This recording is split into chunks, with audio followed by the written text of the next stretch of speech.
Welcome to Anti-Woke and Autistic, and boy do I have a doozy for you today for all of you who are sick and tired of all this fat acceptance going around. So this is off of Instagram. She says, contemplating mid-hike the fact that I'm 34 but should have died at 30. It's a little unrealistic, first of all, for fat people to think that they beat some kind of odds because they're 34. There's a lot of morbidly obese people who make it to 40, a lot. Okay. Yeah, there are some anti-fat acceptance people who say, oh, they'll never make it till 30, and they're referring to somebody who's 220 pounds. But she is wrong when she thinks it's some kind of miracle that she made it to 34. Again, there are plenty of people her size who are 40, even 45. Now, what kind of health they're in when they're 40 and 45, that's a different discussion. But right now, I'm just talking about actually living or existing or surviving. Now, it's not Amber Lynn Reed, by the way, just has the same name. According to the trolls, they think that you won't make it to 30. She says, nothing is wrong with me. I'm perfectly healthy, maybe slightly anemic, but nothing dramatic. However, because I'm fat, my early grave is predestined. I'm living on borrowed time. She actually is living on borrowed time. It just hasn't affected her yet because she's still young. Now, maybe to an 18-year-old, she's old, but according to medical science or medical literature, she's still relatively young in that, well, she's only 34. I laugh at these ridiculous predictions now, but for a long time I believed it. I was convinced that my body would fail dramatically and violently one day and that it would be all my fault. I'm not going to go down that rabbit hole, but I'm just being fair by presenting all of her captions, not just plucking out some and leaving others behind. But what comes next is going to get a lot of you. I'm going to break this down and I'm going to tear it apart. I have healthy cholesterol levels. So, did you know that you could have healthy cholesterol levels and have a heart attack the next day? If you don't believe me, look it up. You could have healthy cholesterol levels. Also, she's only 34. What will her cholesterol level be when she's 40? Youth is an amazing protector. It's an amazing guard against the assault that obesity puts on the body. It's amazing how being young can protect you from these things. But then once you reach a certain age, 40, let's see what her cholesterol levels are when she's 40 and 50. Next, my heart function is perfect. That statement opens up a can of snakes. Her heart function is perfect. How does she know? Did she have an echocardiogram? Did she have an MR angiogram of her heart? MR as in MRI, except it's an angiogram. They put a dye in your bloodstream that lights up all your blood vessels and they test your heart function.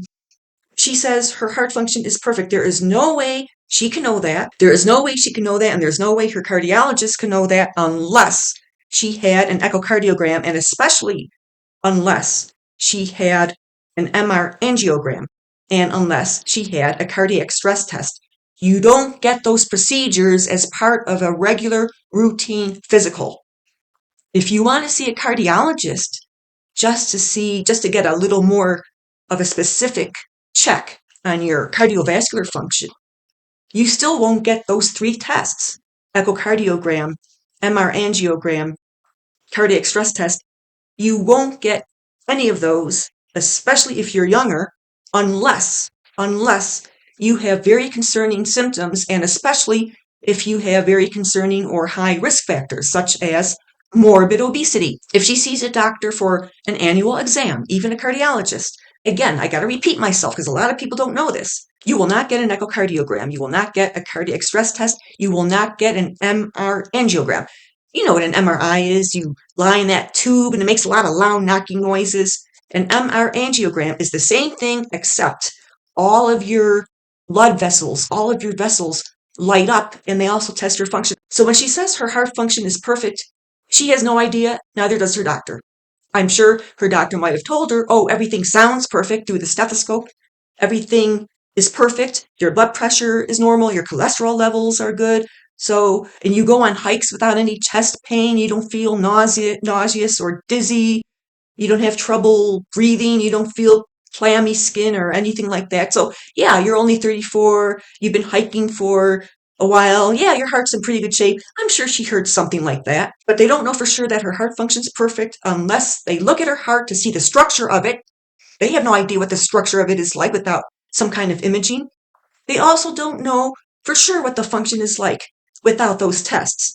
Do you know what you need to do to get an echocardiogram? You can't just go into your doctor and say, well, I want to know if my heart is working. I want to really know how well it's working, if it's working well. Doctor, I want an echocardiogram. They're not going to just give it to you. You have to have symptoms. You have to report concerning symptoms. The older you are and the more risk factors you have for heart problems, the more likely they'll say, oh yeah, we better get you an echocardiogram. I've had an MR angiogram.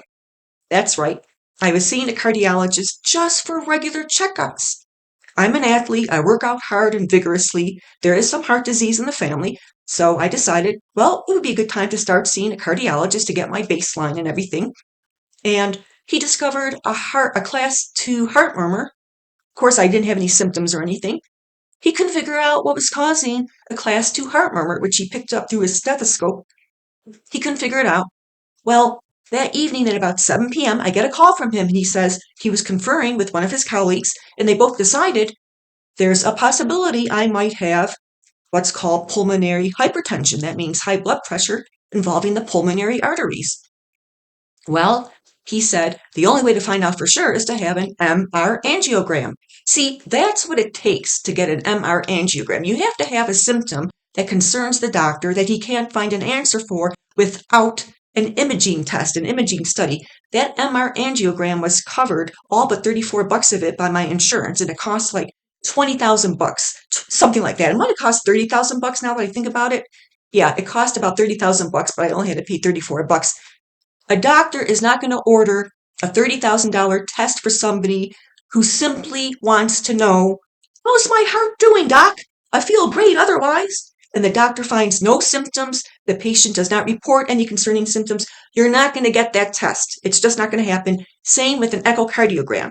Now, it's possible that because of her obesity, she had no trouble getting a cardiac stress test, but even a cardiac stress test can be a little misleading. Now, if you don't believe any of these things that I'm telling you, check it out on mayoclinic.com or clevelandclinic.com, mountsinai.com, just johnshopkins.com, their site, Harvard Medical site. Those are reputable sites. Look this stuff up if you don't believe any word that I'm saying. It's all out there. These are medical facts. It's science. Her next statement here is my resting heart rate is 60. Well, you know something? I first find that hard to believe because her heart is beating for a 300-pound. Her heart is beating for the amount of blood vessels to sustain a 300-pound body versus a 150-pound body. And the human heart was not designed to do that. So I'm finding it very difficult to believe that she has a resting heart rate of 60. However, let's assume she's telling the truth. It's reassuring. It's very reassuring. But did you know you could have a resting heart rate in the 60s and still have clogged coronary arteries? I've had family members with clogged, and I mean very clogged coronary arteries whose resting heart rates were in the 60s. So even though that's reassuring, it's not something you should it should not be seen as one basket that you put all your eggs into. Oh, I just want to go back to that heart function thing for a few moments here. That MR angiogram doesn't just look at the structure of your heart. It looks at function. It's not just a picture. The MRI is just a picture, but the MR angiogram looks at function. And of course, the echocardiogram isn't just an image. It also looks at function. Now, she says absolutely perfect blood work. I'm going to assume she means, of course, the blood sugar, the AC1, blood pressure, of course, the cholesterol, and maybe a liver panel, a metabolic panel. But guess what? All those numbers could be perfect now. It's just a snapshot in time. What will those numbers be 10 years from now, 5 years from now, 15 years from now? She's only 34. Again, that seems old to 20-year-olds, but from a medical standpoint, 34 is pretty young. Furthermore, she could have absolutely perfect blood work, the type of blood work that you get taken when you go see a doctor for a routine physical. And at the same time, she could have a tumor growing somewhere in her body that's being fueled by all the estrogen in her body that's coming from all of her fat cells, the size of her fat cells, all the excess fat. Fat drives estrogen. So she could have an estrogen-driven cancer that's in its early stages that is not producing any symptoms yet. Maybe she doesn't, but she's still at very high risk for about a dozen cancers because of her morbid obesity, and that perfect blood work is not going to detect that. You should not put everything into that blood work. Hey, you know something? It's great to have great blood work. It's great to have perfect blood work, but that's just one slice of the pie. It doesn't predict other problems that obesity causes. Is she trying to get pregnant, for instance? Obesity causes difficulty getting pregnant. It can cause infertility. It can mess up the menstrual cycle. Blood work is not going to show that. It could cause it's a big cause of gestational diabetes while you're pregnant. Perfect blood work, even a perfect blood sugar result is not going to show that risk, that possibility. Obesity is a big risk factor for complications during pregnancy. Obesity is a big risk factor for miscarriage. It's a big risk factor for a difficult delivery. Blood work doesn't show anything about the huge risk that obesity is for eventual osteoarthritis. Again, her youth is protecting her right now from osteoarthritis. That's bone on bone. The bones are not supposed to be in contact with each other in your knee. They're not supposed to be in contact with each other. The ball and socket joint of your hips are not supposed to be in contact with each other. You've got cartilage there that acts as a cushion, a shock absorber. But if you're overweight, the combination of obesity, especially as you get older, combined with gravity, puts so much extra stress on those joints that the cartilage gets overused. And over time, it wears down and it becomes thinner. And the thinner it gets, the more difficult it is to move without pain. And eventually, you get bone on bone and you have to have a replacement for that joint. Never mind that thin people need joint replacement surgery. There are other causes for osteoarthritis, but obesity is one of them. So enough of this. My blood work is perfect. I can hike. That's great. I used to be a member of a hiking group. I've gone on many hikes. It's great to hike, and I did see fat people on hikes. When I go on hikes by myself, if it's a very warm summer sunny day and there's a lot of people on the trails, yeah, you're bound to see a fat person here and there. Fat people hike. But why is it that it's hard to find fat hikers unless there's a lot of hikers out on a particular day? Where are they all? I don't know. Could it be they're just too heavy to get out there? She can hike. She can hike because she hikes. If you took 100 people her size and 100 people of a normal weight and they were matched for everything else, they didn't smoke, they didn't drink, they had similar kinds of diets as far as the type of food, not the quantity, but the type is similar, same age, and they had to hike 3 miles up a grade. The vast majority of the people who couldn't finish the hike or who took forever to finish it would be the fat ones. And the vast majority of the ones who completed the hike, especially in the shortest amount of time, would be the thinner ones. There's a reason for that. It's called gravity. I can swim. Big deal. A fat woman can swim. I don't know what kind of swimming she's talking about. Is she talking about holding on to a paddleboard and kicking? Okay, that's exercise. Is she talking about the freestyle? That's exercise. Maybe she does breaststroke. I doubt she does the butterfly. Maybe she swims backwards. Swimming is one of those activities that fat people are encouraged to take part in because it makes your body lighter. It's like you're exercising in a light gravity atmosphere. So it's no big deal that a 300-pound person can swim. However, why is it that at the Olympics, the fat athletes are the wrestlers, the weightlifters, maybe the judo competition has some fat people in there? Yes, it definitely does. But what else? Let's see. Weightlifting, shot put. You got a lot of shot putters who are clinically obese. But the Olympic swimmers, none of them are fat. None of them are even chubby.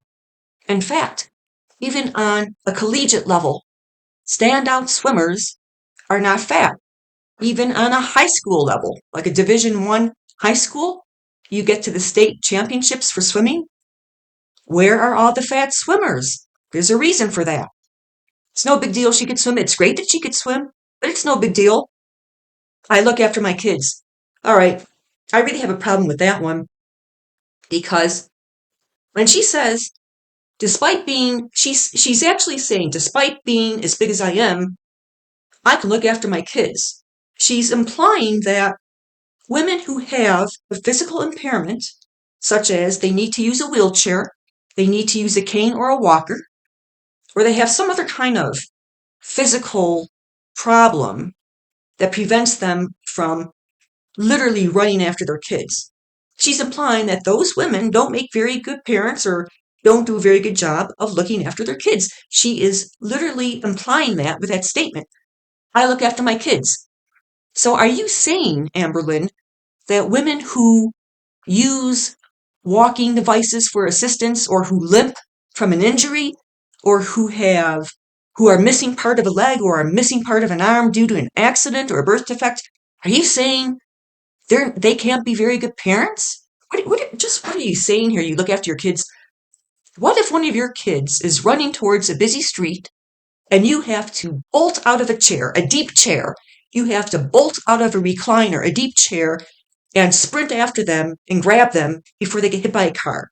What if? You won't be able to pull that off. You won't. If you weighed 150 pounds, you'd have a much, much greater chance of being able to spring out of that chair and fly across the front yard and bolt into the street, whip your kid into your arms and dash out of the street just as that car is coming. If you can't possibly say your chances of being able to do that if you weighed 150 pounds less wouldn't be a whole lot better. And I mean a whole lot. There is no way you could actually be dumb enough to think that your ability to run is not being affected by your weight.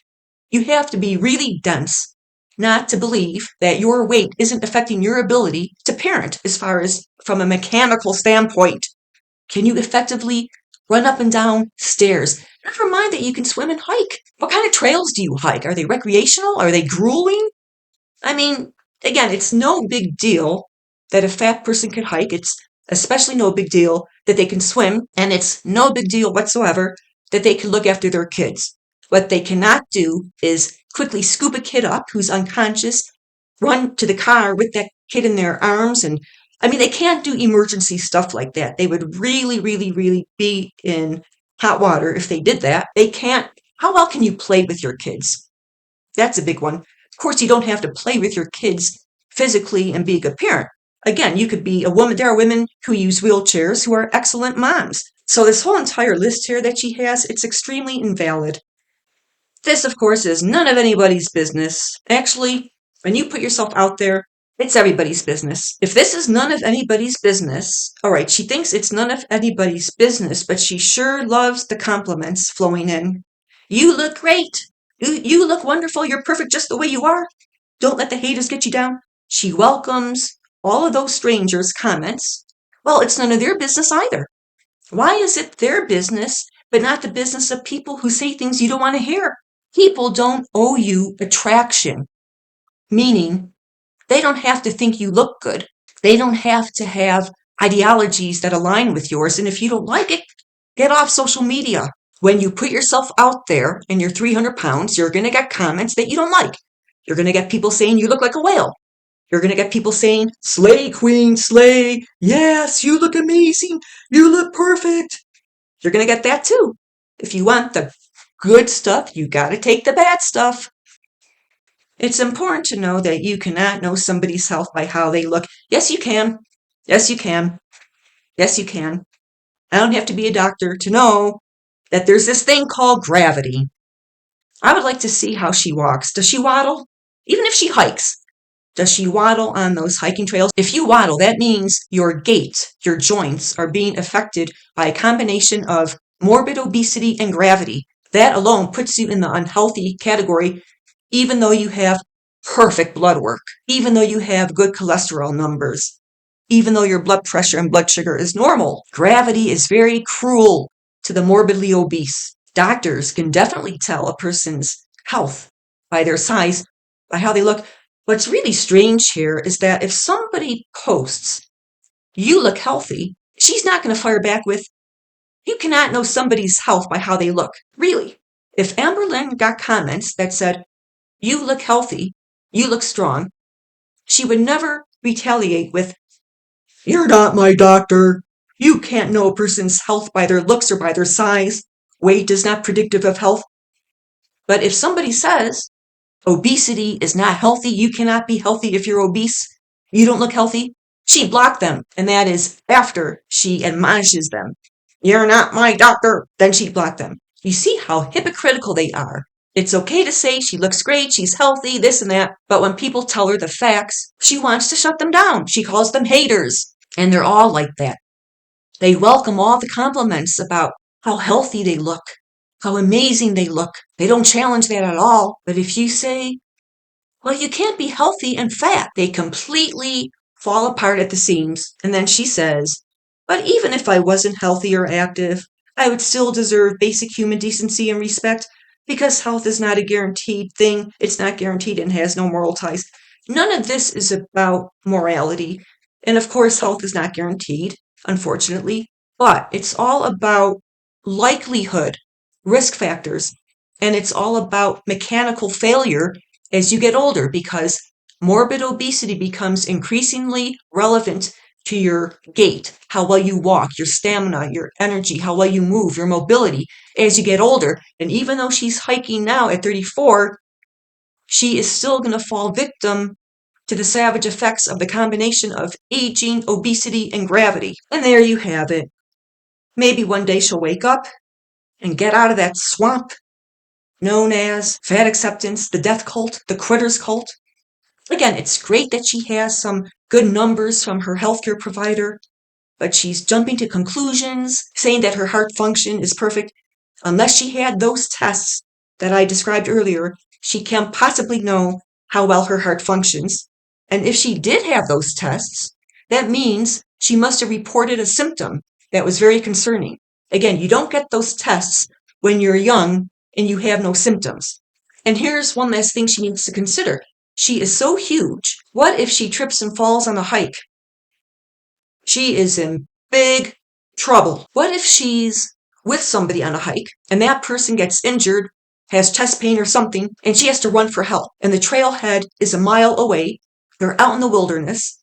Her phone doesn't work for some reason. It's not getting the signal. And she has to run back to the trailhead to get help. How long will it take her to get there? And what if on the way, she's so heavy, she trips and falls flat on her face? She's in big trouble. Anyways, that is my video for today. Have an incredible day.